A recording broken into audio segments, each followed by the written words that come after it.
The Mouse That Roared, a fitting nickname coined by the legendary voice of the Dodgers' Vin Scully to describe Maury Wills.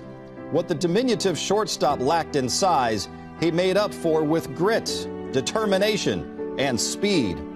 A three-sport star at Cardozo Senior High School in Washington, D.C., the 5'11" former pitcher, quarterback, and basketball player would spend 14 years as a major league shortstop, 12 of those with the Dodgers. The path to the majors wasn't easy. Wills began his baseball journey in 1951, 4 years removed from Jackie Robinson breaking the color barrier. It took 8 seasons and the retirement of a Dodger legend, Pee Wee Reese, before the 26-year-old would finally get his shot. There were times when I quit in my mind 100 times. It just, to this day, I carry that lesson that, just keep doing what's in front of you and don't give up, and you can succeed. And it's been a great lesson and a great journey my life has been because of things like that. On a team with big, powerful superstars like Sandy Koufax, Don Drysdale, Duke Snider, and Wally Moon, Maury Wills joined the 1959 Dodgers with little to no fanfare. It would take a year for Wills to quite literally find his feet. Proving the old adage that speed never slumps, Wills revolutionized the stolen base, leading the National League with 50 in 1960. The first 50 stolen base season in the National League since Max Carey in 1923 with the Pittsburgh Pirates. There were times when I would be on first base and nobody out, and the strategy called for the next hitter to bunt me over, and I would go to the manager and say, "You don't have to bunt me over. Don't waste that bunting in second. I'll steal off this guy." So I would steal second, and then they bunt me over to third. So now I got 9 ways I can score from third base with less than 2 outs. In 1962, 50,000 strong at Chavez Ravine would chant, "Go, go, go," and Maury went. Second base, third base, 3, and on September 7th, even 4 bags a night. The fans kept chanting, and Maury just kept running. In a year when Willie Mays hit .304 with 49 home runs and 141 RBIs, and Dodger teammate Tommy Davis hit a league-high .346 and drove in a league-leading 153 runs, neither would win MVP. Who did? You guessed it, Maury Wills. And every time I see Willie Mays, he's still griping about that. I said, "Come on, Willie, you got to get over it, man. It's been too long now." But there was an award I got that year that I liked even better than the MVP in the league. I was voted the #1 professional athlete in the world. I won over Arnold Palmer by 1 vote. And that included all sports. Wills played in a Major League record 165, yes, 165 games due to a 3-game regular season playoff with the Giants.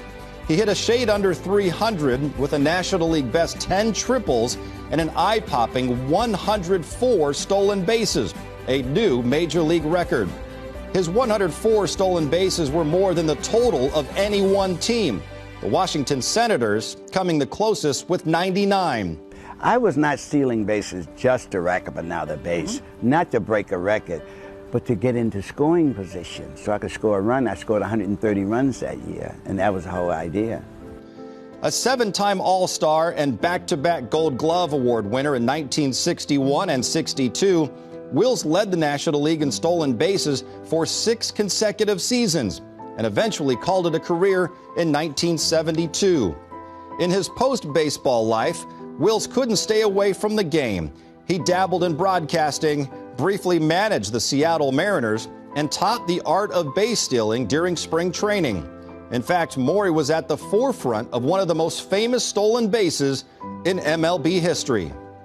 He and I were working on bunting and working on the mechanics of stealing bases, and he said, "DR, one day you're going to have to steal a base. When everyone in the stadium knows you're going to steal a base, and you can't be afraid." The pitcher's going to know it, the catcher's going to know it from the opposing team, and the first baseman's going to know it. Everybody in the stand's going to know it, Dave, and everybody watching on TV. You got to go, Dave.